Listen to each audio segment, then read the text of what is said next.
13 வருஷம் முடிவு, அப்படித்தானே? 14ஆம் வருஷம் துவக்கம், அப்படித்தானே? சேர்ந்து சொல்லுங்க.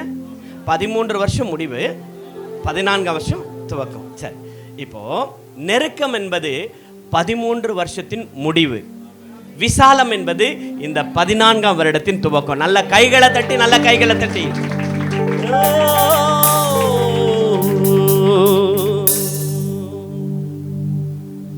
கொம்பை உயர்த்தினீரே, தலையை உயர்த்தினீரே, வெட்கப்பட்டு போவதில்லை, ஒரு நாளும் வெட்கப்பட்டு போவதில்லை. இப்படி சொல்லுங்க. என் நெருக்கத்திற்கு ஒரு முடிவு, விசாலத்தின் துவக்கம்.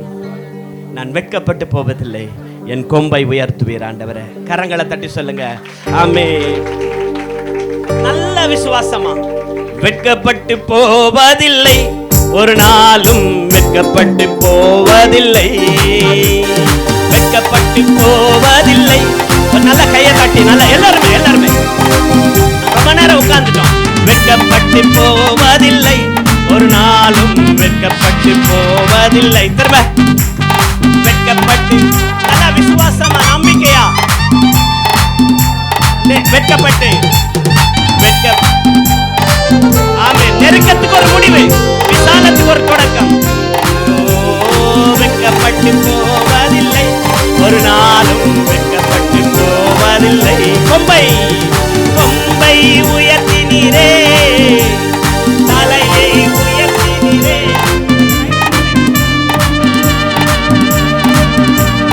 தலையை உயர்த்தினீரே, வெட்கப்பட்டு போவதில்லை, ஒரு நாளும் வெட்கப்பட்டு கைகளை தட்டி. வெட்கப்பட்டு போவதில்லை, ஒரு நாளும். இருதயத்தின் ஆழத்திலும் நன்றி, நன்றி தகப்பனே, நன்றி ஏசையா, நன்றி தகப்பனே, நன்றி ஏசையா. வெட்கப்பட்டு போவதில்லை, ஒரு நாளும் வெட்கப்பட்டு போவதில்லை. சொல்லுங்க. அவர்கள் அவரை நோக்கி பார்த்து பிரகாசம் அடைந்தார்கள், முகங்கள் வெட்கப்பட்டு போவதில்லை. வெட்கப்பட்டு போ சத்தமா. உனக்கு விரோதமாய் எழும்புவார்கள், ஆனாலும் உன்னை மேற்கொள்ள முடியாது. உனக்கு விரோதமாய் எழும்புவார்கள், ஆனாலும் உன்னை மேற்கொள்ள முடியாது. உன்னை காத்திட உன்னோடு இருக்கின்றார், தலையை உயர்த்திடுவார். உன்னை காத்திட உன்னோடு இருக்கின்றார், உன் தலையை உயர்த்திடுவார். நன்றி தகப்பனே, கைகளை தட்டி. நன்றி ஏசையா, நன்றி தகப்பனே, நன்றி ஏசையா. வெட்கப்பட்டு போவதில்லை, ஒரு நாளும் வெட்கப்பட்டு போவதில்லை, வெட்கப்பட்டு போவதில்லை, ஒரு நாளும் வெட்கப்பட்டு போவதில்லை. உனக்கு உனக்கு விரோதமாய் எழும்புவார்கள், ஆனாலும் உன்னை மேற்கொள்ள முடியாது. உனக்கு விரோதமாய் எழும்புவார்கள், ஆனாலும் உன்னை மேற்கொள்ள முடியாது. உன்னை காத்திட உன்னோடு இருக்கின்றார், தலையை உயர்த்திடுவார். உன்னை காத்திட உன்னோடு இருக்கின்றார், தலையை உயர்த்திடுவார். நன்றி தகப்பனே, நன்றி ஏசையா, நன்றி தகப்பனே, நன்றி ஏசையா. வெட்கப்பட்டு போவதில்லை, ஒரு நாளும் வெட்கப்பட்டு போவதில்லை, வெட்கப்பட்டு போவதில்லை. ஆமென். கைகளை நல்லா தட்டி, நல்ல கரங்களை தட்டி. ஆமென். இதை இப்படி பாடலாமா, இப்படி பாடலாமா? ஒரே ஒரு சரணத்தை இதுதான் திரும்ப நம்ம பாட போறோம். உனக்கு விரோதமாய் எழும்புவார்கள் பாடின இல்லையா? இப்படி பாடலாமா? எனக்கு விரோதமாய் எழும்புவார்கள், ஆனாலும் என்னை மேற்கொள்ள முடியாது. எத்தனை பேர் நீங்க விசுவாசிக்கிறீங்க? நிறைய பேர் அப்படிதான். எனக்கு விரோதமா சாத்தான் எழும்புறா, சத்துரு எழும்புறா, மனுஷன் எழும்புறா, அக்கம் பக்கத்துல இருக்கிறவங்க எழுகுறாங்க. நான் ஒண்ணுமே ஒரு பாவமும் பண்ணாது, எனக்கு இவ்வளவு பிரச்சனைகள் வருது. ஆண்டவரே, விசுவாசத்தை நம்ம என்ன அறிக்கை செய்யப்படுறோமா? எனக்கு விரோதமாய் எழும்புவார்கள், ஆனாலும் என்னை மேற்கொள்ள முடியாது. காரணம் என்ன தெரியுமா? என்னை காத்திட என்னோடு நீர் இருக்கிறீர். ஆண்டவரே,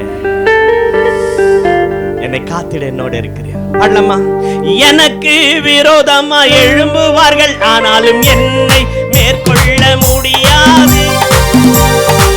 நல்ல கையை தட்டி எல்லாமே சகோதரர்களே, எனக்கு எனக்கு விரோதமா எழும்புவார்கள், ஆனாலும் என்னை மேற்கொள்ள முடியாது. எனக்கு எனக்கு விரோதமாய்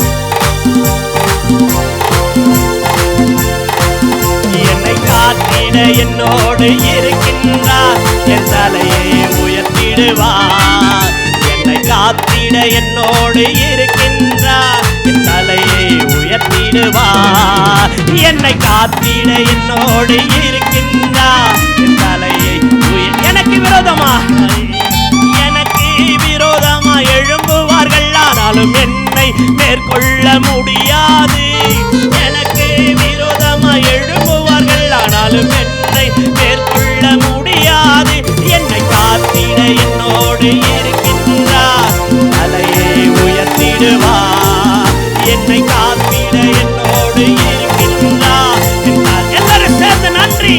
ஓஹோ, நன்றி தகப்பனே, நன்றி ஏசையா, நன்றி தகப்பனே, நன்றி ஏசையா. வெட்கப்பட்டு போவதில்லை, ஒரு நாளும் வெட்கப்பட்டு போவதில்லை, வெட்கப்பட்டு போவதில்லை. நன்றி தகப்பனே, எல்லாருமே நன்றி தகப்பனே, நன்றி ஏசையா, நன்றி தகப்பனே, நன்றி ஏசையா. ஆமென் ஆண்டவரே. வெட்கப்பட்டு போவதில்லை, ஒரு நாளும் வெட்கப்பட்டு போவது. நான் வெட்கப்பட்டு போவதில்லை, ஒரு நாளும் வெட்கப்பட்டு போவதில்லை. நான் வெட்கப்பட்டு போவதில்லை, ஒரு நாளும் வெட்கப்பட்டு போவதில்லை.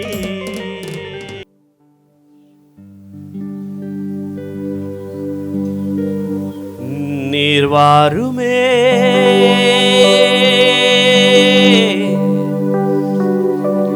நீர் வாருமே, நீர் வாருமே. எல்லாரும் சேர்ந்து சொல்லுங்க. ஆவியானவரே,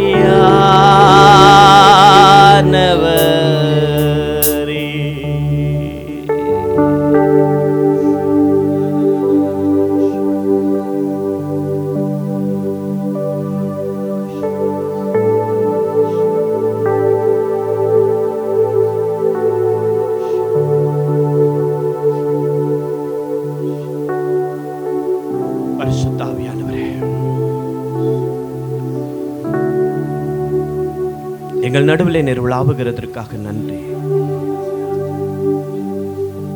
உம்முடைய அளவில்லாத நன்மைகளை, ஆசீர்வாதங்களை இந்த நாளில் எங்களுக்கு நீர் அனுப்பி கொண்டிருக்கிறதுக்காக நன்றி. இப்பொழுதும் பரத்திலிருந்து வரப்போகிற உம்முடைய வார்த்தைக்காக நாங்கள் ஏங்கிக் கொண்டிருக்கிற சுவாமி, திடப்படுத்தக்கூடிய, ஸ்திரப்படுத்தக்கூடிய, கட்டி எழுப்பக்கூடிய உம்முடைய வார்த்தைகளை பரத்திலிருந்து நாங்கள் எதிர்பார்க்கிறோம். ஆவியானவர் எங்களோடு கூட பேசுவீராக, இயேசுவின் மூலம் பிதாவே, ஆமென். உட்காருவோம்.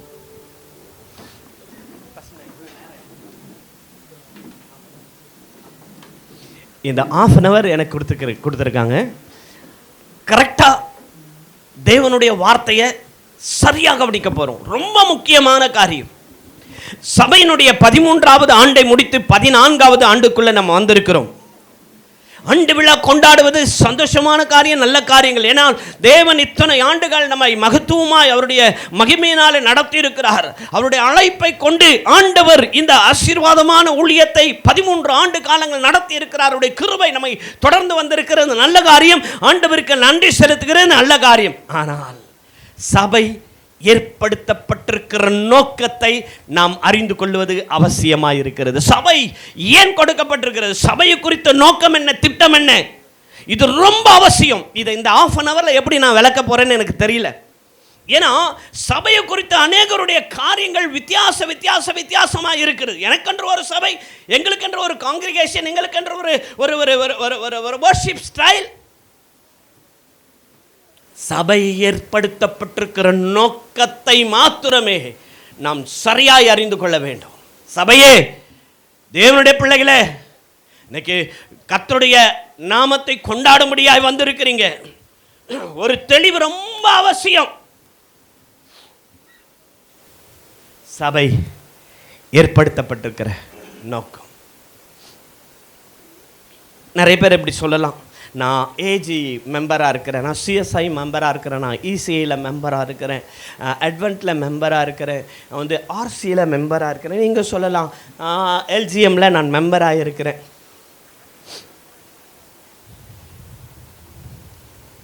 ஒரு வசனத்தை மத்தேயு 28:19 வாசிங்க பார்ப்போம்.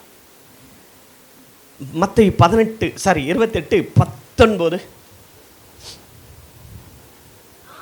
ஆகையினால் புறப்பட்டு போய் சகல ஜாதிகளையும் என்னமா சீஷராக்கி, சத்தமா சொல்லுங்க ஆமென். ஆண்டவராக இயேசு கிறிஸ்து சீஷர்களுக்கு கொடுத்த அதிகாரம் என்ன தெரியுமா?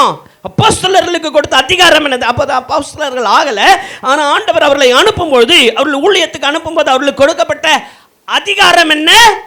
சகல ஜனங்களையும் சீஷராக்கணும். சர்ச்சுக்கு மெம்பர் ஆக்குறதல்ல, சபையில மெம்பரா இருக்கிறதல்ல, சீஷர்களாய்.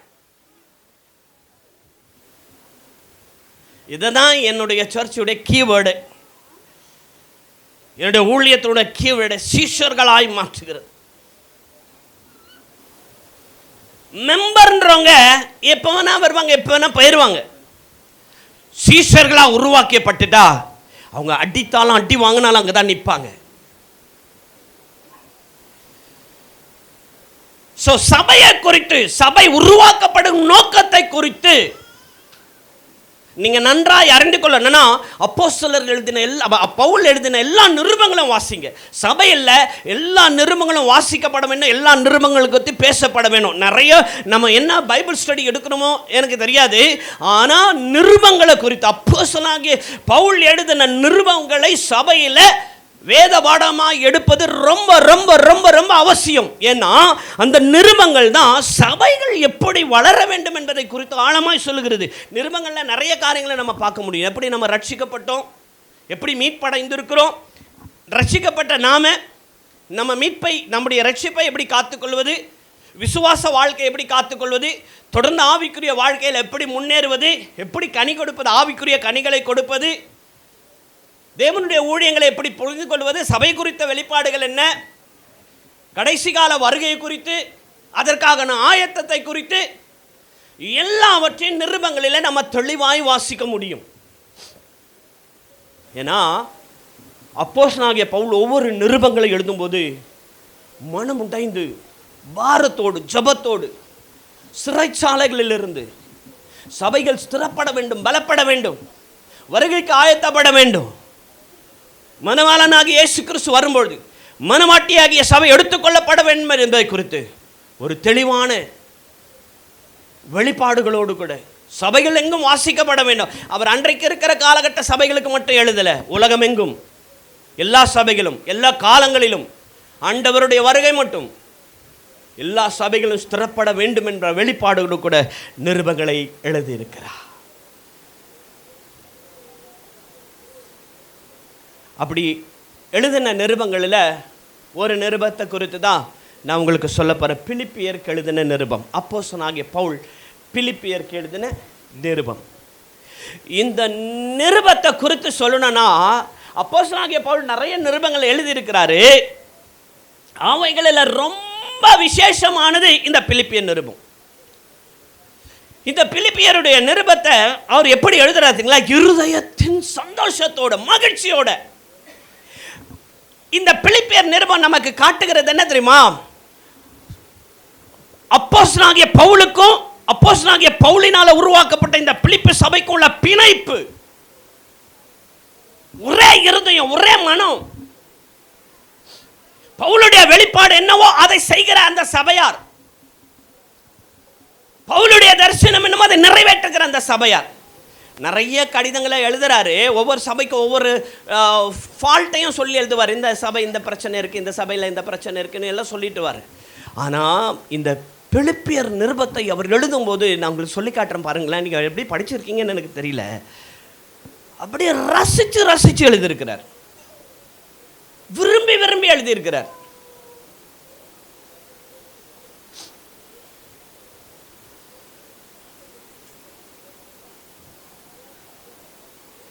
அதில் ஒரு வசனம் வாசிக்கலாமா?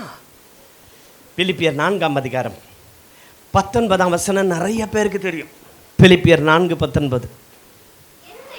என் தேவன், பாருங்க, ரசிச்சு எழுதுற பாருங்க. என் தேவன் தம்முடைய ஐஸ்வரியத்தின்படி உங்கள் குறைவுகளை எல்லாம் கிறிஸ்து இயேசுவுக்குள் மகிமையிலே நிறைவாக்குவார்.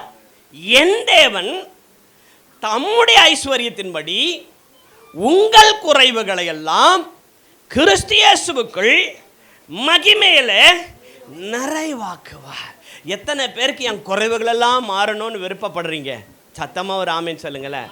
நீங்க கையை தூக்கலனால எனக்கு தெரியும், எல்லாருக்குமே நிறைய குறைகள் இருக்கு.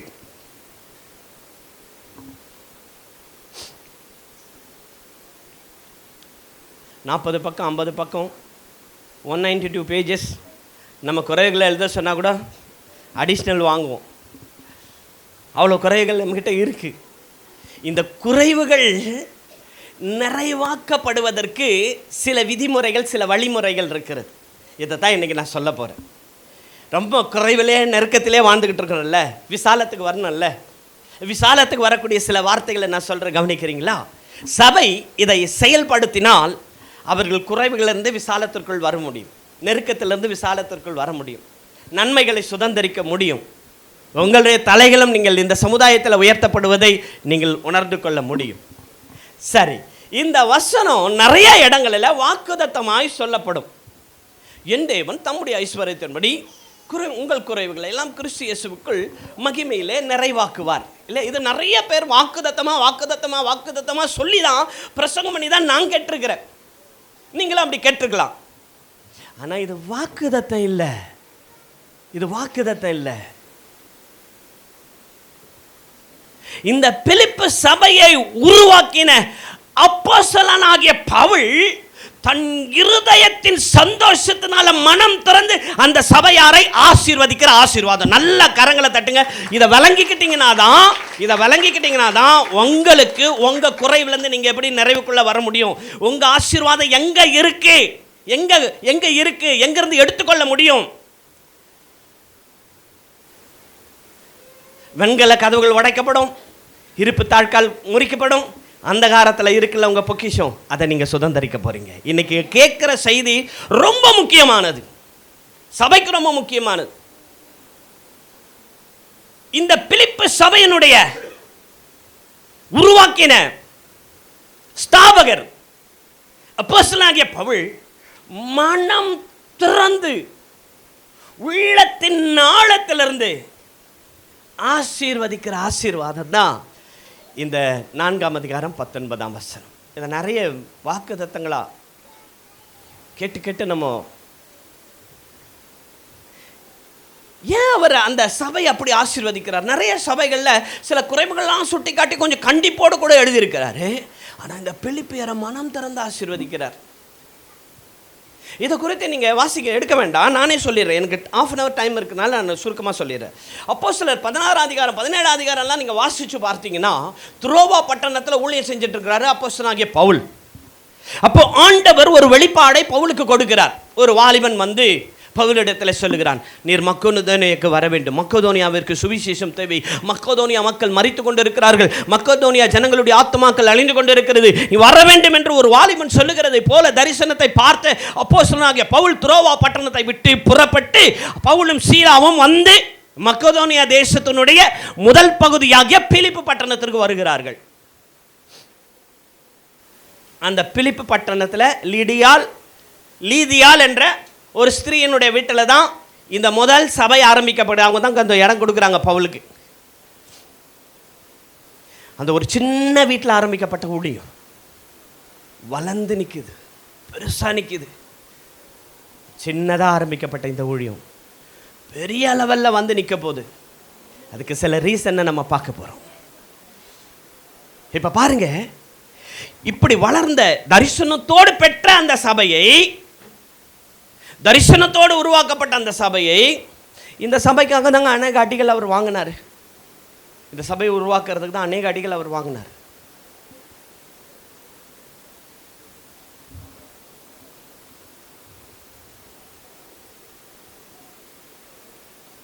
அப்படி உருவாக்கப்பட்ட சபை வளர்ந்து நிற்குது. அதற்கு காரணம் என்ன தெரியுங்களா? அதை தான் நம்ம இப்போ பார்க்க போகிறோம். இப்போ வளர்ந்து நிற்கிற இந்த சபையை பவுல் மனதார ஆசீர்வதிக்கிறார். நான் ஆராதிக்கிற என் தேவன், இத்தனை வருஷ காலங்கள் என்னை அழைத்து என் ஊழியத்தில் என்னை அபிஷேகத்தை என்னை வழி நடத்துகிற என் தேவன் உங்கள் குறைவுகளை, சபையாரே நீ இருக்கிற கஷ்டத்திலேயே இருக்க வேண்டியதில்லை, நீ அழுகிற அழுகையில இருக்க வேண்டியதில்லை, நீ இருக்கிற துக்கத்தில் இருக்க வேண்டியதில்லை, நீ விசாலத்துக்கு வர வேணும்.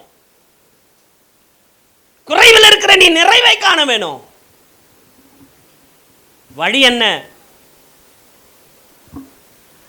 உன் தகப்பன் உன்னை ஆசீர்வதிக்க வேண்டும், மனம் திறந்து ஆசீர்வதிக்க வேணும்.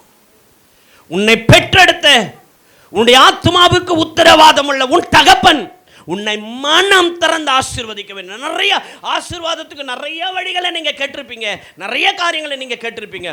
உங்கள் குறைவுகள் நீங்க வேண்டுமானால், உங்களுடைய பிரச்சனைகளிலிருந்து நீங்கள் நீங்க வேண்டுமானால், உன் அழுகை ஆனந்த களிப்பாய், உன் புலம்பல் ஆனந்த களிப்பாய் மாற வேண்டுமானால், உன் துக்கம் சந்தோஷமாய் மாற வேண்டுமானால், உன்னை பெற்றெடுத்த உன் தகப்பன் உன்னை மனம் திறந்து ஆசீர்வதிக்க வேணும். இது மிக முக்கியமான ஒரு காரியம். நிறைய இடங்கள்ல இது பேசப்படுவதில்லை.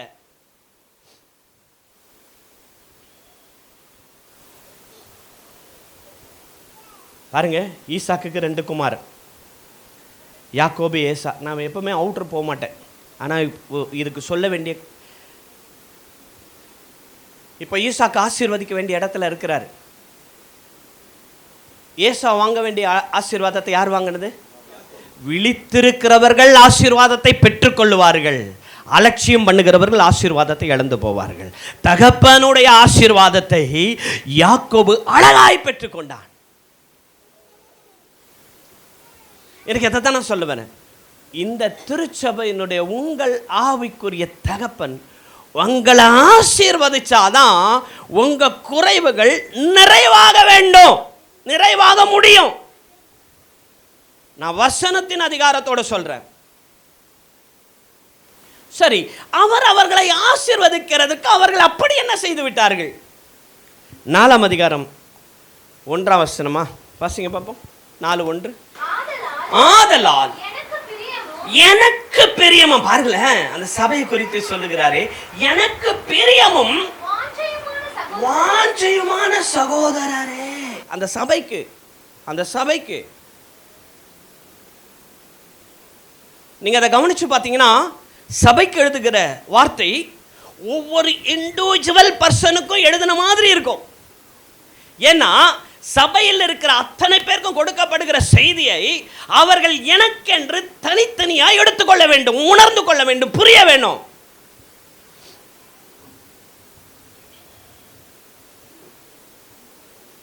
எப்படி எழுதுறாரு பாருங்க, மறுபடியும் வாசிங்க. ஆதலால் சகோதரரே, சகோதரர்களேன்னு இருக்கா, அப்படி இண்டிவிஜுவலா போற மாதிரி இருக்க பாருங்க. ஆனா சபைக்கு எழுதுறாரு, எனக்கு பிரியமும் வாஞ்சியுமான சகோதரரே, எனக்கு சந்தோஷமும். அப்பா பாருங்க, ஒரு தகப்பன் தன் ஜனங்களை மனம் திறந்து ஆசீர்வதிக்கணும்னா அந்த சபையார் அந்த தகப்பனுக்கு தலையில கிரீடமா இருக்கணும். தலையில் கிரீடமாக இருக்கணும். 3 வருஷத்துக்கு முன்னாடி நாங்கள் இங்கே வந்து பிரசங்கம் பண்ண, இதே ஆண்டு விழாவில் பிரசங்கம் பண்ண உங்கள் பாஸ்டர் ஒரு என்னை இன்ட்ரடியூஸ் பண்ணி வச்சார் இல்லையா, அப்பவும் நான் ஒரு வார்த்தை இதே மக்கதோனியா சபையை குறித்து பேசினேன். அவர்கள் ஆற்றோரமாய் வந்து சபையை உருவாக்கினாங்க. நீங்களும் இந்த ஆற்றோரமாக வந்து சபையை உருவாக்கிக்கிறாங்க. மக்கதோனியாவுடைய அழைப்பை குறித்து அந்த நாளில் பேசிட்டு போனேன். அதே தொடர்ச்சியாக இப்போது இந்த மக்கதோனியாவின் முதல் திருச்சபை இந்த பிலிப்பு சபையை குறித்து சொல்லுகிறேன். உருவாக்கப்பட்ட அந்த சபை அவருக்கு எப்படி இருந்துச்சா? கிரீடமா. நான் ரொம்ப உரிமையோட சொல்றேன், உங்க ஆசீர்வாதத்துக்காக, உங்க நன்மைக்காக. சபை என்பது கர்த்தருடையது. சபைக்கு தலை யாரு? சத்தமா சொல்லுங்க. சபைக்கு தலை யாரு? கிறிஸ்து. அவ்வளவுதான். ஒரு சபையின் தலைவர் தன் சபையின் ஜனங்களை, பிள்ளைகளை, தான் பெற்றெடுத்த பிள்ளைகளை மனம் திறந்து ஆசீர்வதிக்க வேண்டுமானால் அவர்கள் அந்த தகப்பனுக்கு கிரீடமாய் இருக்க வேணும். கரங்களை தட்டுங்க பார்ப்போம். நல்ல கரங்களை தட்டுங்க பார்ப்போம். என்னவா இருக்கணும்? தலைக்கு என்னவா இருக்கணும்? சத்தமா சொல்லுங்க. தலைக்கு. ஆமா. அப்படி ஆசீர்வதிக்க வேண்டுமானால் அந்த திருச்சபையின் மக்கள் தன் ஆவிக்குரிய தகப்பனுக்கு கிரீடமா இருக்கணும். அவர் எவ்வளவு அழகா எழுதுறாரு பாருங்களேன். எனக்கு பிரியமும் வாஞ்சையுமான சகோதரரே, எனக்கு சந்தோஷமும் கிரீடமும் ஆனவர்களே, இப்படியே கர்த்தருக்குள் நிலைத்து இப்படியே இருங்க.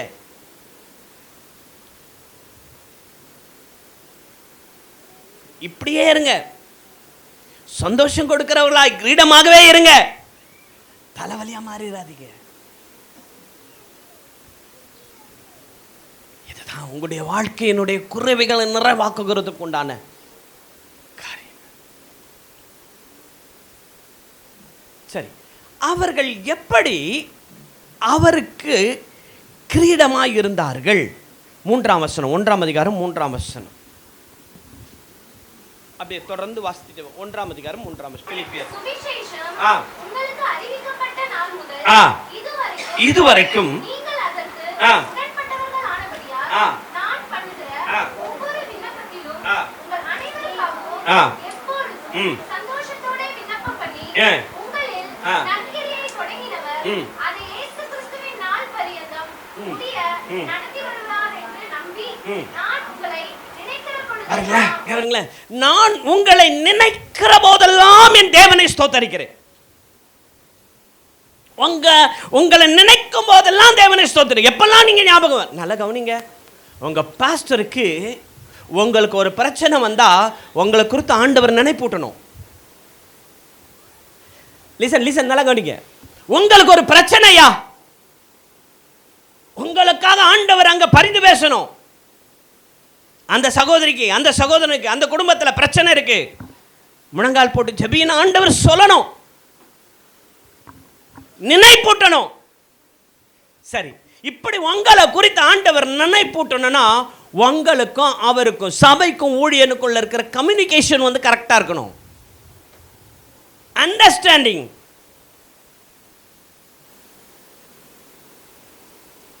இருக்கா? நல்ல உறவு, the thick relationship.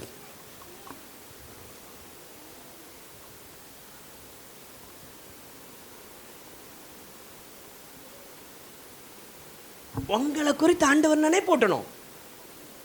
உங்களை குறித்து எங்களுக்கு நிறைய விஷயங்கள் ஆண்டவர் வெளிப்படுத்துவார் தெரியுங்களா? சில நேரங்களில் நாங்கள் சொல்லுவோம், சில நேரத்தில் சொல்ல மாட்டோம்.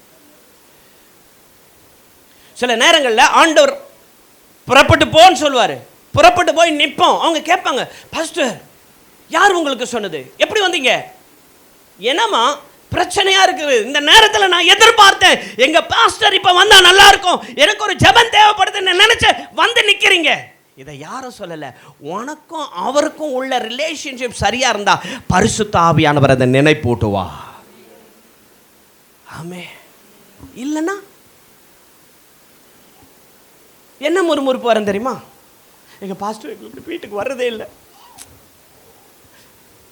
பொதுவாக விசுவாசிங்க ஒரு நல்ல டயலாக் வச்சிருக்கிறாங்க தெரியுங்களா?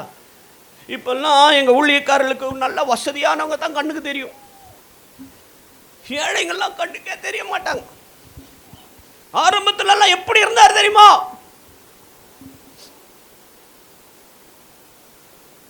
ஊழியக்காரன் இருதயம் மாறவே மாறாது, உங்களுக்கு நல்லா தெரிஞ்சுக்கங்க.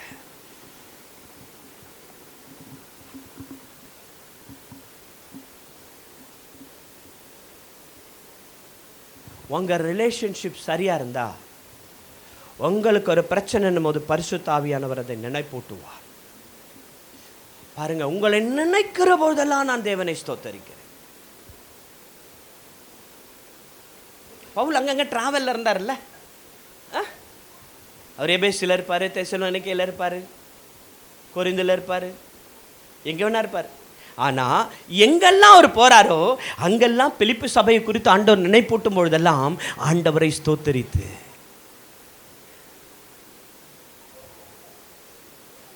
உங்களை குறித்த நினைவு உங்க ஊழியக்காரனுக்கு இருக்கணும். அந்த அளவுக்கு உங்களுடைய ரிலேஷன்ஷிப், அண்டர்ஸ்டாண்டிங். பாருங்க 3ஆம் வசனத்தை வாசிங்க. அதுல the day one அங்கிருந்து உங்களுக்கு சுவிசேஷம் எப்ப அறிவிச்சனோ அன்றையில இருந்து இதுவரைக்கும் நீங்கள் அதற்கு உடன்பட்டவர்களானபடியினால். ஐயா, உங்க ஊழியக்காரர் உங்களுக்கு என்னெல்லாம் சொல்லிக் கொடுக்கிறார், சத்தியத்தை என்னெல்லாம் தரிசனத்தை வெளிப்படுத்துறாரு, என்ன ஊழியத்துல எல்லாம் உங்களை ட்ரெயின் பண்றாரு, உடன்படுறீங்களா? உடன்பாடு இருக்கா? நிறைய பேருக்கு உடன்பாடு இருக்கிற மாதிரி இருக்கும், ஆனா உடன்பட மாட்டோம். இத பாஸ்டர் பார்க்கிறாரு இல்லையோ, ஆண்டவர் பார்ப்பார். நான் சுவிசேஷத்தை உங்களுக்கு அறிவித்த நாள் முதல் கொண்டு இதுவரைக்கும், இந்த 14 வருஷத்துல 13 வருஷம் முடிஞ்சு 14 வருஷம் இது வரைக்கும் உங்க பாஸ்டர் உங்களை பற்றி சொல்ல முடியுமா? எங்க விசுவாசிகள் நான் என்ன சொல்லுகிறேனோ அதற்கு உடன்பட்டு நிற்கிறார்கள். மாற்று கருத்தே இல்லை பாஸ்டர். இல்லை, கடைசியாக பாஸ்டர் பேசுவார், ஓட் ஆஃப் தேங்க்ஸ் அவர் தானே சொல்லி ஆகணும். அப்போ அவர் சொல்லுவார பார்க்கலாமா? எங்கள் சபையார் 13 வருஷத்தில் நான் என்ன தரிசனம் சொன்னேனோ இப்படி சொல்லாமல் நான் போட்ட கோட்டை தாண்ட மாட்டாங்க. ஐயா, சொல்ல முடியுமா? நான் என்ன விதைச்சிருக்கிறேனோ அதற்கேற்ற பலனை என் சபையார் கொடுத்திருக்கிறார்கள் சொல்ல முடியுமா? இங்கே பவுல் சொல்கிறாரு, நான் சுவிசேஷத்தை உனக்கு அறிவித்த நாள் முதல் கொண்டு இதுவரைக்கும் அதற்கு உடன்பட்டு, மாற்று கருத்தே இல்லை, பின்னாடி பேசவே இல்லை, முறுமுறுக்கவே இல்லை, பின்வாங்கவே இல்லை, எதிர்த்து நிக்கல. இந்த உடன்பாடு வரணும்னா அதை தான் நான் சொன்னேன், உங்களுக்கும் ஊழியக்காரனுக்குள்ள இந்த கம்யூனிகேஷன், தொடர்பு, அண்டர்ஸ்டாண்டிங் ரொம்ப முக்கியம், ரொம்ப முக்கியம். இதுதான் உங்களுடைய வாழ்க்கையினுடைய குறைவுகளை நிறைவேற்ற ஒரு உன்னதமான ஒரு ஸ்தானத்தில் கொண்டு செல்லும். நிறைய நேரம் நம்முடைய ஆசீர்வாதத்தை நம்ம இழந்து போகிறோம். ஏன்னா உடன்பாடு இல்லை. நமக்கெல்லாம் அதிலெல்லாம் உடன்பாடு இல்லை பாஸ்டர். அவருங்க சொல்லுவாங்க, சிஸ்டர் அவங்க சொல்லுவாங்க, பாஸ்டர் 1000 சொல்லுவார், நமக்கெல்லாம் அதிலெல்லாம் உடன்பாடு. இங்கே அப்படி சொல்லலை. கிரீடமாக இருந்தாங்களாம், நினைக்கிற போலலாம் ஆண்டவருக்கு ஸ்தோத்திரம் பண்ணுறேன்றாரு. ஆண்டவரும் அவருக்கு நினைப்பூட்டிக்கிட்டே இருக்கிறார் இந்த பிலிப்பி சபை குறித்து. காரணம் என்ன தெரியுங்களா? உடன்பாடு.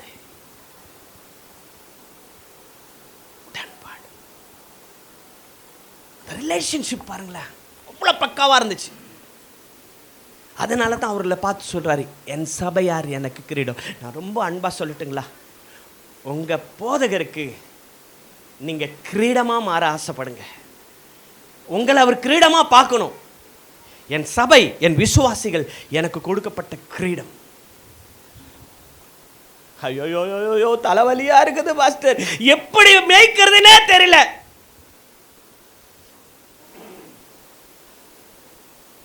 கிரீடமாக. அதற்கு நீங்கள் மாறணும்னா, நான் ஏற்கனவே சொன்னேன், சபை உருவாக்கப்பட்ட நோக்கங்களை அறிந்து தான் ஒவ்வொரு போதகர்களும் சபையை நடத்துறாங்க. இன்னைக்கு யூடியூப்லலாம் ரொம்ப ஊழியக்காரர்களை நாரடிக்கிறாங்க. பிழைப்புக்கு வழி இல்லையா? பிழைப்புக்கு வழி இல்லையா? பிழைப்பு இல்லாமலாம் இங்கே வந்திருக்கிறோம் பைபிளை தூக்கிட்டு. செக்யூரிட்டி வேலை செஞ்சால் ஒரு 3000 ரூபாய் 4000 ரூபாய் கொடுக்க மாட்டாங்க, 10,000 ரூபாய் கொடுக்க மாட்டாங்க. இன்றைக்கெல்லாம் 15,000 20,000 கொடுக்க மாட்டாங்க. அழைப்பை உணர்ந்து கொண்டு தேவ சமூகத்தில் உட்கார்ந்து அழுது அடி வாங்கி உதவாங்கி அவமான நிந்தைகள் பாடுகள் இவைகள் எல்லாவற்றையும் சுமந்து கொண்டு ஒரு ஊழியக்காரன் சபையை ஒரு தரிசனத்தோடு உருவாக்கினால் அந்த தரிசனத்திற்கு உடன்படுகிறவள் தான் விசுவாசி. அதுக்கு எதிர்த்து நிற்க கூடாது. அதுதான் உங்களுடைய அப்பதான் ஒரு மன நிறைவா உங்களை ஆசீர்வதிக்க முடியும். அந்த ஆசீர்வாதம் தான் உங்களுக்கு நிறைவா இருக்க முடியும். அங்க காணிக்க அனுப்பினா இங்க காணிக்க அனுப்பினா, அந்த ஊழியத்தை தாங்கின இந்த ஊழியத்தை தாங்கின, அந்த ஊழியக்கார தாங்கின இந்த ஊழியக்காரத்தை தாங்கின, இதுக்கு உதவி செஞ்ச தாராளமா செஞ்ச, அதெல்லாம் எக்ஸ்ட்ரா, அதெல்லாம் எனக்கு தெரியாது, அதை பத்தி நான் பேசல. ஆனா உன்னுடைய ஆசீர்வாதம் உன் தகப்பனுடைய கரத்தில் இருக்கு. கரங்களை தட்டுங்க பார்ப்போம். நல்லதான் இது பாருங்களேன். நம்பாதவங்க மட்டும்தான் கரம் தட்ட மாட்டீங்க. எங்க ஊழியக்காரட்ட இல்லப்பா, என் கை கஷ்டத்தில் இருக்கு.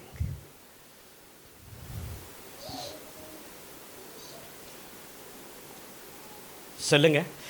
இப்போ சொல்றேன், கைகளை தட்டி நீங்க ஆண்டவரை மகிமைப்படுத்துறீங்களா இல்லையான்னு பார்க்கலாம். எங்களுடைய குறைவு நிறைவாக்கக்கூடிய ஆசீர்வாதம் எங்களை வழி நடத்துகிற எங்களுடைய ஆவிக்குரிய தகப்பனிடத்தில் இருக்கு. இப்போ கை தட்டுங்க பார்ப்போம். சரி, அவர் உங்களை ஆசீர்வதிக்கணும்னா நீங்கள் கிரீடமாக இருக்கணும். நீங்கள் கிரீடமாக மாறணும்னா முதலாவது உடன்பாடு ரொம்ப அவசியம். நான் சுவிசேஷத்தை சொன்ன நாள் முதல் கொண்டு இதுவரைக்கும் உடன்பட்டீர்கள், அதனால் உங்களை நினைக்கிற பொழுதெல்லாம் நான் தேவனை ஸ்தோத்திரிக்கிறேன்.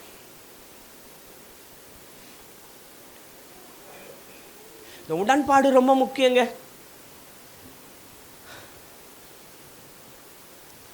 என்னுடைய ஊழியத்தை நான் தமிழ்நாடு துவங்கி இந்தியாவின் பல மாநிலங்களிலே ஊழியர்களை உருவாக்கி கொண்டிருக்கிறேன். இந்த தரிசனத்தோடு கூட ஓடுகிறேன், இமய முதல் குமரி வரை. இமாச்சலில் சபை நடந்துட்டுருக்கு, ஜம்மு காஷ்மீரில் சபை நடந்துட்டுருக்கு, பஞ்சாபில் சபை நடந்துட்டுருக்கு, ஒரிசாவில் சபை நடந்துட்டுருக்கு, ஆந்திராவில் சபை நடந்துட்டுருக்கு, ஆக்ராவில் சபை நடந்துட்டுருக்கு.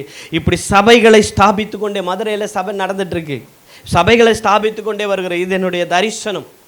என் தரிசனத்தை என் சபையில் நான் சொல்வது அடிக்கடி சொல்லுவேன். இந்த என் தரிசனம், இது என் தரிசனம், இது என் தரிசனம். நான் எதற்காக பிடிக்கப்பட்டனும் அதை அடையும்பதை ஆசையாய் தொடருகிறேன் என்று பவுல் சொல்லுகிறபடி என் ஓட்டத்தை என் தரிசனத்தின் அடிப்படையில் நான் ஓடிக்கொண்டிருக்கின்றேன். நிறைய கஷ்டங்கள். பவுல் சொல்லுகிறவர்கள் ஆறுகளால் வந்த மோசம், கல்லர்களால் வந்த மோசம், கப்பல் சேதங்களினால் வந்த மோசம், பிரயாணங்களினால் வந்த மோசம், சுய ஜனங்கள் அல்ல சொந்த ஜனங்கள்னால வந்த மோசம் நிறைய சொல்கிறார்கள். அதெல்லாம் அடிப்பட்டாதான் ஊழியத்தை செய்ய முடியும். அது ஒரு எக்ஸ்பீரியன்ஸ். அப்படி என் சபைக்கு என் தரிசனத்தை நான் சொல்லும் பொழுது என் சபையார் உடன்படும் போது அவர்கள் ஆசீர்வதிக்கப்படுகிறார்கள். இதெல்லாம் நமக்கு உடன்பாடு இல்லை, ஏன்னா அப்படியே போதும், லைஃப் அப்படியே போதும்.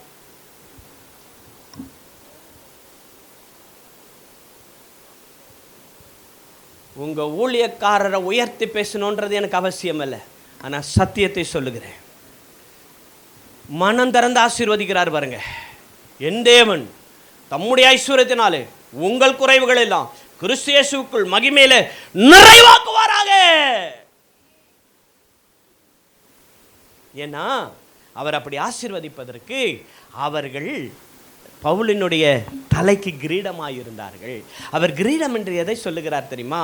பாயிண்ட் நம்பர் 1, நான் உங்களுக்கு சுவிசேஷத்தை அறிவித்த நாள் முதல் இதுவரையிலும் நீங்கள் அதற்கு உடன்பட்டு எதிர்த்து நிற்கல, உடன்பட்டு. சபையார், விசுவாசி, உடன் ஊழியக்காரர்கள், பிரேயர்ஸ் லீடர்ஸ் உடன்பட்டு. அப்போஸ்தலனாகிய பவுல் பாருங்களேன், ஒரு 2-3 வசனம் வாசிக்கிறீங்களா? தீத்து 1:1 வாசிங்க, தீமோத்தேயு 1:2 வாசிங்க, 2 வசனத்தை அழகாக வாசிங்க. தீத்து 1:1, தீமோத்தேயு 1:2. தேவனுடைய ஊழியக்காரனும் இயேசு கிறிஸ்துவினுடைய அப்போஸ்தலனுமாகிய பொதுவான விசுவாசத்தின்படி உத்தம குமாரனாகிய தீத்துவுக்கு எழுதுகிறது. பாருங்களேன், உத்தம குமாரன் தீத்துவ தான் உருவாக்கின அந்த சீசனை, தான் உருவாக்கின அந்த உடன் ஊழியக்காரனை பவுல் என்னன்னு சொல்றாரு? உத்தம குமாரன். உடன் ஊழியர்களே, உங்கள் ஆவிக்குரிய தகப்பனோடு உத்தம குமாரன் என்ற பெயர் எடுக்கக்கூடிய அளவிற்கு உங்களுடைய குணாதிசயங்கள், உங்களுடைய இருதயம், உங்களுடைய செயல்பாடு அந்த தகப்பனுடைய தரிசனத்தோடு இணைஞ்சிட்டு இருக்கட்டும், அந்த ஓட்டத்தோடு இணைஞ்சு நிற்கட்டும். பவுல் அழகா எழுதுறவங்களே, என் உத்தம குமாரனாகிய தீத்துவுக்கு.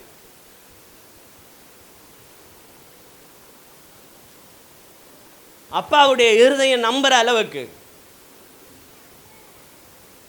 தகப்பனுடைய இருதயம் அன்பு கூறும் அளவிற்கு, நேசிக்கும் அளவிற்கு, நம்பும் அளவிற்கு.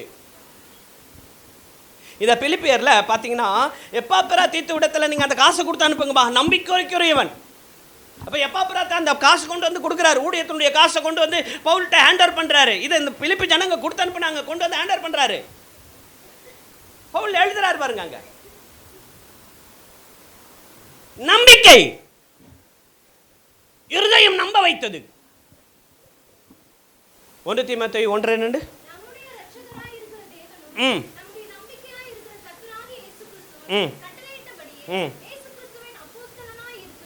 பவுல் விசுவாசத்தின் உத்தம குமாரன், விசுவாசத்தில் உத்தம குமாரன். பவுலுக்கு தீமோத்தேயு குறித்து எழுதுறார் பாருங்களேன். எவ்வளவு அழகா இருக்குல்ல, எவ்வளவு அழகா இருக்குல்ல. எனக்கு தெரியல எவ்வளோ நேரம் போச்சுன்னு தெரியல. எனக்கு இது மாதிரி பேசணும்னா எனக்கு ரொம்ப பிடிக்கும். விசுவாசத்தின் உத்தம குமாரன். இன்னும் பிலோமோன்ல குறித்து வாசிக்க வேண்டாம், பிலோமோன்ல குறித்து வாசிக்கலாம். அங்கே ஒனேசிமு குறித்து வாசிக்கணும். ஒனேசிமு என்றால் பிரயோஜனம் உள்ளவன் என்ற அர்த்தம். அந்த ஒனேசிமு என்ற பெயருக்கு பிரயோஜனம் உள்ளவன் என்ற அர்த்தம். அவன் பிலோமோன் இடத்துல வேலை செய்கிறார். அங்கே ஒரு ஏடாகுடம் பண்ணிட்டு வந்துடுறாரு. பிலோமோனுக்கு பெரிய நஷ்டத்தை உண்டாக்கிட்டு வந்துடுறார்.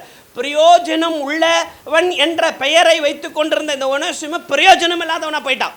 நிறைய பேர் கூட நம்ம பேரை வச்சிருப்போம், பேருக்கும் நமக்கு சம்மந்தம் இல்லாமல் இருக்கும்.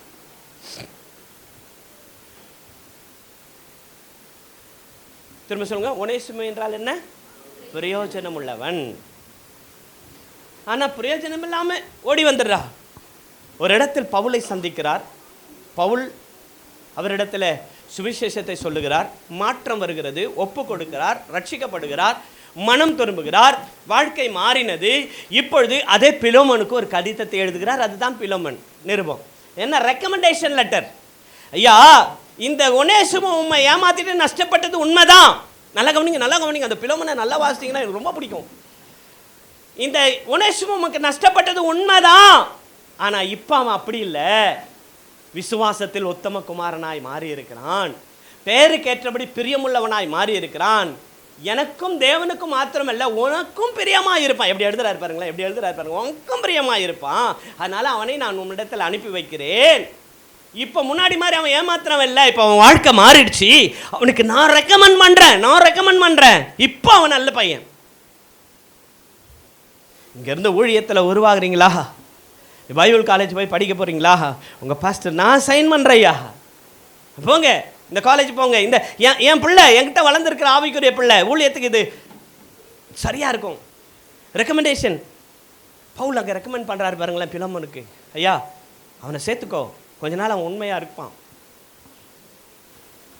இப்போ பேருக்கு ஏற்றபடி பிரியமுள்ளவனாக மாறிட்டான். இந்த ஒனேசிமு தான் பிற்காலத்தில் சபையினுடைய பிஷப்பாய் மாறினார். பார்த்தீங்களா? உத்தம குமாரனாய், நம்பிக்கைக்குரியவனா. தகப்பனுடைய இருதயம் அவனை நம்பும்.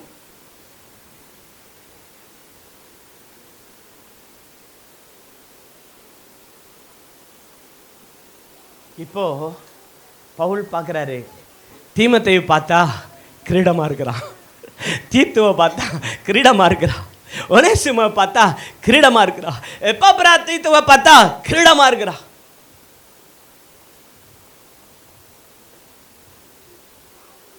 மனம் திறந்து ஆசீர்வதிக்கிறார் பாருங்க. உங்க குறைவுகள் நீங்கணும்னா உங்கள் தகப்பன் உங்களை ஆசீர்வதிக்க வேண்டும். ரெண்டாவது, அடுத்து 6ஆம் வசனம் 7ஆம் வசனம், 1ஆம் அதிகாரம் 6ஆம் வசனம் 7ஆம் வசனம். நான் உங்களை நினைக்கிற பொழுதெல்லாம் ஸ்தோத்திரிக்கிறேன், என் கட்டுகளிலும் நான் சுவிசேஷத்திற்காக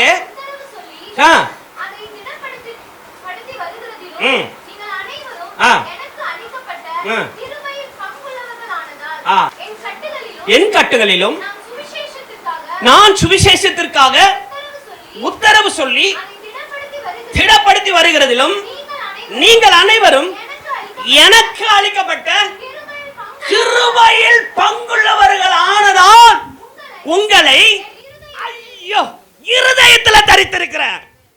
ஒவ்வொரு விசுவாசி பேரு பாஸ்டருடைய இருதயத்தில் இருக்கணும் ஐயா. இருதயத்தில். எங்க முந்தா நேற்று ஒரு ஃபோன் வந்துச்சு. ஒரு அலைன்ஸ்க்காக, எங்கள் சர்ச்சிலேருந்து ஒரு அலைன்ஸ்க்காக கோயம்புத்தூர்லேருந்து ஃபோன் பண்ணாங்க. பாஸ்டர், உங்கள் சர்ச்சில் ஒரு பிள்ளைக்காக எங்கள் பையனை கொடுக்கலான் இருக்கிறோம், அவங்க இந்த இடத்துல இருக்கிறாங்க. நான் உடனே சொன்னேன், யாரும்மா? ஜாஸ்மினா அப்படின்னேன்.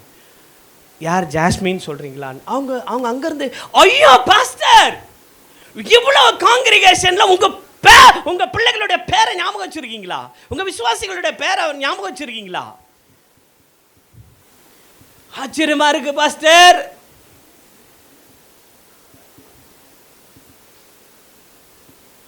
உங்கள் தகப்பன் உங்கள் பெயரை இருதயத்தில் தரித்திருக்கணும். உங்களை என் இருதயத்தில் தரித்து கொண்டிருக்கிறபடினாலே உங்கள் எல்லாரை குறித்தும் நான் இப்படி நினைக்கிறது எனக்கு தகுதியாக இருக்கும். இருதயத்தில் இடம் பிடிக்கணுங்க. இருதயத்தில் இடம் பிடிக்கும். அதுக்கு நிறைய காணிக்க கொடுத்தாதான் இல்லை, நீங்கள் அப்படி தப்பாக நினச்சிக்கிறீங்க. உங்கள் தகப்பனுடைய தரிசனத்தில் கிருபையில் பங்குள்ளவர்களாக இருக்கணும். ஒரு காரியத்தை, ஒரு தெளிவான ஒரு காரியத்தை உங்கள் தகப்பன் முடிவெடுத்து அதை சொல்லும்போது, எஸ் பாஸ்டர் செய்யலாம்.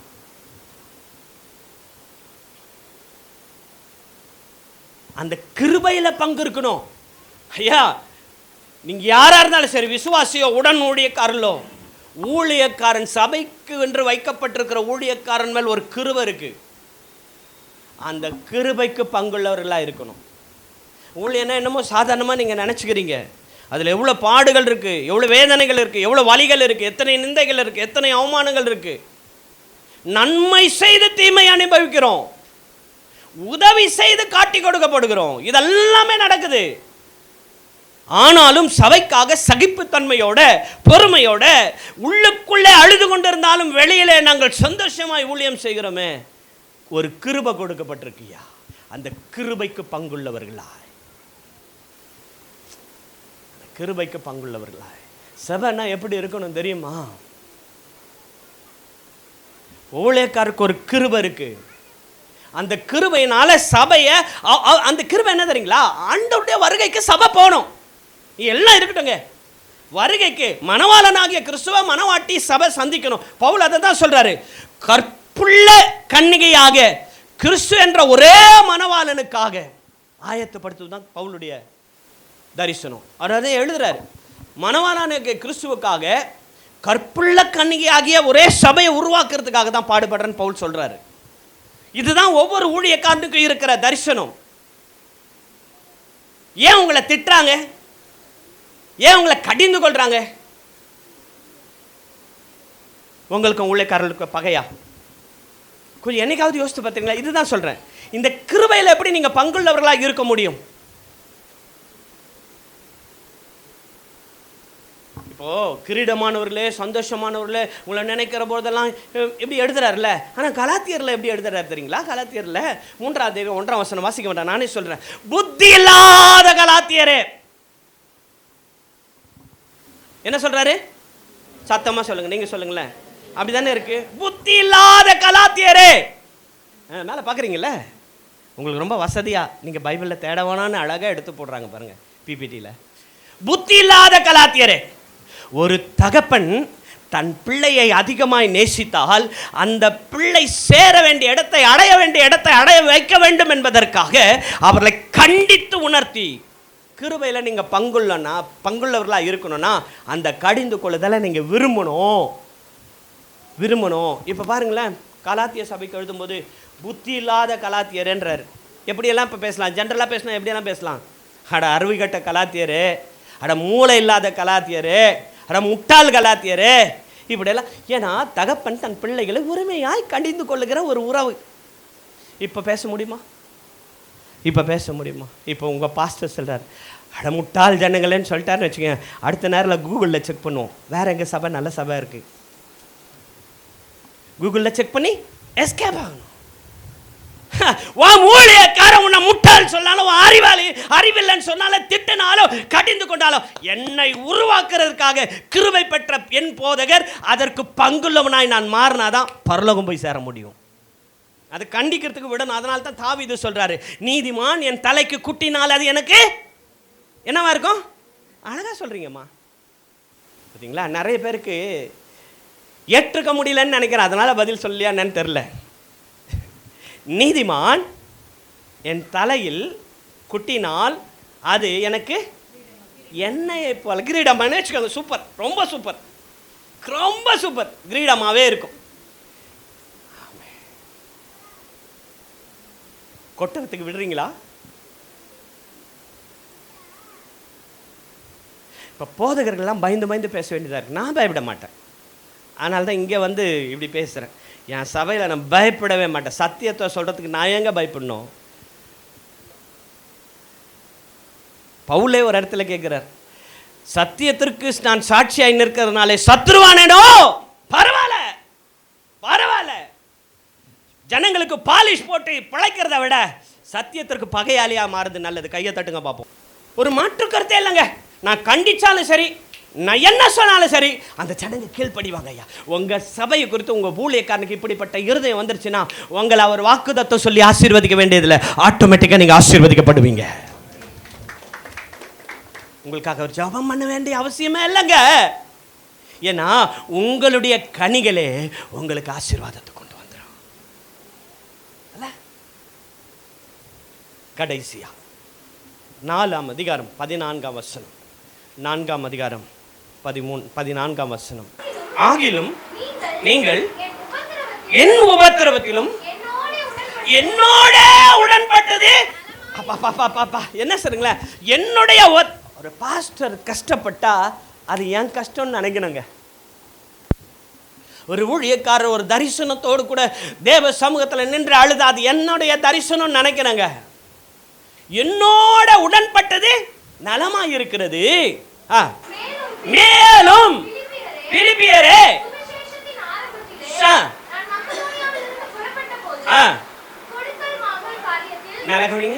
கொடுக்கல் வாங்கல் காரியத்தில் நீங்கள் மாத்திரம். எவ்வளவு சபைக்கு போயிருக்கிறார், எவ்வளவு சபைகளை உருவாக்கிறார், எவ்வளவு சபைகளுக்கு ஸ்தாபகரா இருந்திருக்கிறாரு. ஆனா பிலிப்பி சபையை மாத்திரம் பார்த்து சொல்றாரு, நீங்கள் மாத்திரம் என்னுடைய எல்லா தரிசனத்தை நான் சொல்லும்போது கொடுத்து தாங்கி உதவி செய்து ஊழியத்தை தாராளமாக செய்யுங்கன்னு சொல்லி என்னை உற்சாகப்படுத்தி என் ஊழியத்தை என் தரிசனத்தை தாங்கினது நீங்க மாத்திரமே தவிர வேறு எந்த சபையும் உடன்படவில்லை. நல்ல கையை தட்டுங்க. ஊழியம் என்றால் அதனுடைய தேவைகள் இருக்கிறது. ஊழியம் என்றால் அதற்கென்று பொருளாதார நீட்ஸ், அந்த பண தேவைகள் உண்டு. யார் சந்திப்பா? இவர்களை கிரீடம்னு அவர் சொல்றதுக்கு காரணம் என்ன தெரியுங்களா? என்னுடைய ஊழியத்தில் என்னுடைய எல்லா தரிசனத்திலும் கொடுக்கறதும் தாங்கிறதும் நீங்க தான். வேற எந்த சபையும் உடன்படலை. இதை நீங்கள் இன்னும் வாசிக்க வேண்டாம். 2 கொரிந்தியர் 8ஆம் அதிகாரத்தில் பார்த்தீங்கன்னா கொடிய உபத்திரத்திலும் தரித்திரத்திலும் நீங்கள் தான் கொடுத்தீங்க. அவர் எழுதுறாரு, நீங்கள் தான். இந்த பிலிப்பி சபையார் ஜனங்கள் வந்து பரிபூரணத்தில் வந்து கொடுக்கல, கொடிய உபத்திரவத்தில் இருந்துங்க போட்டு கொடுத்தாங்க. இந்த சபையில் நீங்கள் அநேகர் உங்கள் போதகர்களுடைய கரங்களை, ஊழியத்தின் கரங்களை பலப்படுத்துறீங்க, எனக்கு தெரியும். கொடிய உபத்திரவத்திலிருந்து தரித்திரத்திலிருந்து நீங்கள் கொடுக்குறீங்க. ஆண்டவர் பணங்களிகளை திறந்து உங்களை ஆசீர்வதிப்பார். அது வசனம் அதுதான். உங்கள் தகப்பன் உங்களை மனந்திரம் உங்களை ஆசீர்வதிப்பார். உங்கள் குறைவுகள் நிறைவாக்கப்படும். கர்த்தர் நிச்சயமாக உங்கள் குறைவுகளை நிறைவாக்குவார். இவங்க பாருங்க எல்லாத்தையும் சந்திக்கிறாங்க. முடிக்கிற இடத்துல வந்துட்டேன். கொடுக்கல் வாங்கல் விஷயத்துல எனக்கு நீங்க தான் உதவியா இருந்தீங்க. பிலிப்பியரே 14 வசனம் வாசிங்க. 15 அதுலயே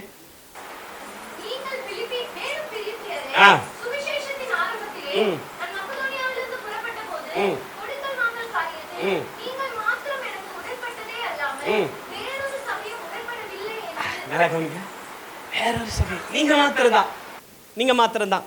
இப்போ இதை எனக்கு காலையில் படிக்கும்போது எனக்கு ஒரு புதிய ரெவலேஷன் ஒன்று வந்துச்சு.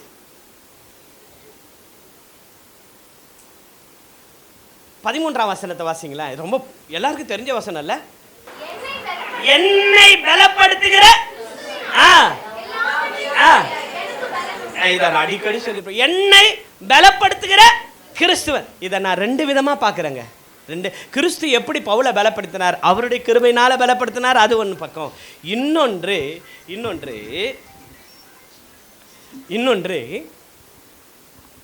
இந்த மாதிரி என் தரிசனத்தில் என் பங்குள்ளவர்களா, என் உடன்பாடுகளை பங்குள்ளவர்களா, நான் சொல்லுற காரியங்களுக்கெல்லாம் கீழ்ப்படிந்து என்னுடைய ஊழியத்தை தாங்கிறதுலையும் கொடுக்கறதுலையும் எல்லாவற்றையும் இப்படிப்பட்ட கிருபை பெற்ற இந்த சபை இருக்கும்போது என்னால் எல்லாவற்றையும் செய்ய முடியும்.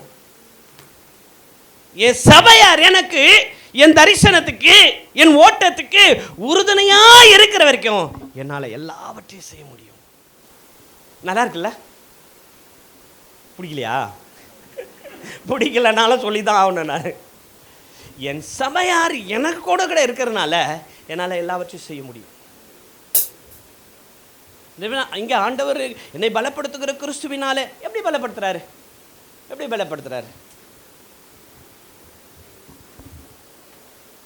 சபையாரே, உங்களை கொண்டு உங்க ஊழியக்காரனை பலப்படுத்தணும்ல. அவர் சொல்லணும்ல, என் சபையார் என் தரிசனத்திற்கு உடன்பட்டு என்னுடைய கிருபைக்கு பங்குள்ளவர்களாக இருந்து என் தரிசனத்தின் எல்லாவற்றிலும் தாங்குகிறவர்களாக இருக்கிறபடினாலே இப்படிப்பட்ட சபையை பெற்ற நான் இந்த தரிசனத்தை நிறைவேற்றுவதற்கு எல்லாவற்றையும் செய்ய எனக்கு பலன் இருக்கு. எனக்கு பேக் போனா என் சர்ச் இருக்கு, என் மக்கள் இருக்கிறாங்க.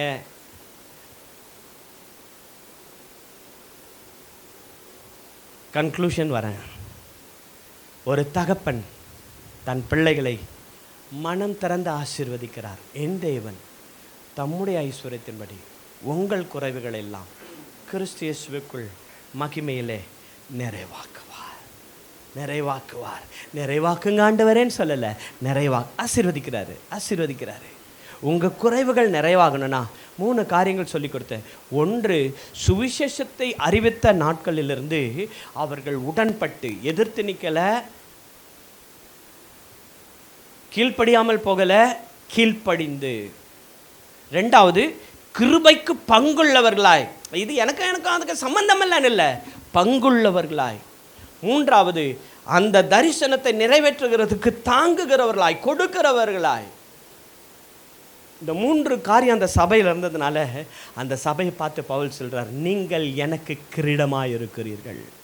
ஆகவே மனம் திறந்து ஆசீர்வதிக்கிறார். நான் சொல்கிறேன், நிறைய விஷயங்கள் ஆசீர்வாதத்துக்கு நீங்கள் எங்கெங்கேயோ தேடுறீங்க, எங்கெங்கேயோ ஓடுறீங்க.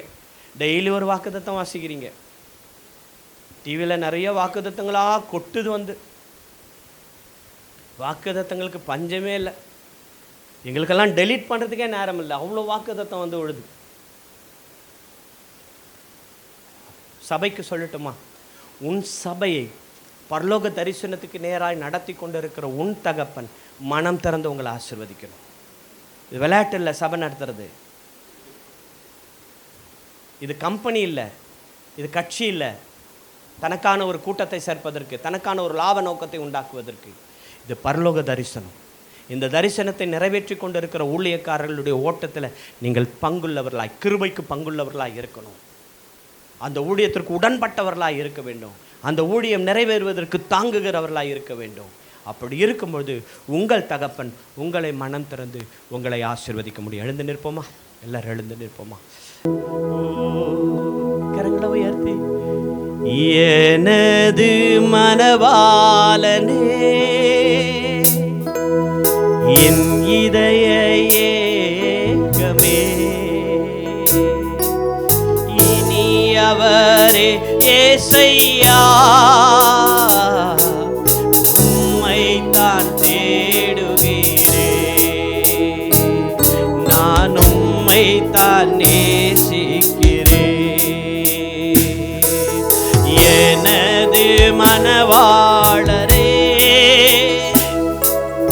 என் இதய ஏக்கமே,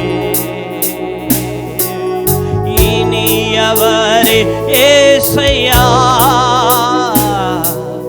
உம்மைத்தான் நேசிக்கிறேன், நான் உம்மைத்தான் நேசிக்கிறேன். உம் நாமம் சொல்ல சொல்ல, உம் நாமம் சொல்ல சொல்ல என் உள்ளமெல்லாம் துள்ளுதையா. உம் நாமம் சொல்ல சொல்ல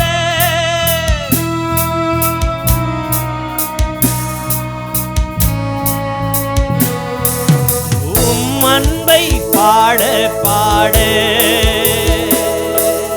உம் அன்பை பாட பாட இதயமெல்லாம் இனிக்குதையா, என் இதயமெல்லாம் இனிக்குதையா. எனது மனவாளனே, என் நெருக்கத்திலிருந்து விசாலத்தில் கர்த்தர் நிச்சயமாய் உங்களை ஆசீர்வதிப்பார். உங்கள் ஆவிக்குரிய தகப்பன் உங்களை ஆசீர்வதிக்கும் பொழுது, மனம் திறந்து ஆசீர்வதிக்கும் பொழுது, நெருக்கத்திலிருந்து நீங்கள் விசாலத்திற்கு போக முடியும். கர்த்தர் உங்களை ஆசீர்வதிக்க முடியும்.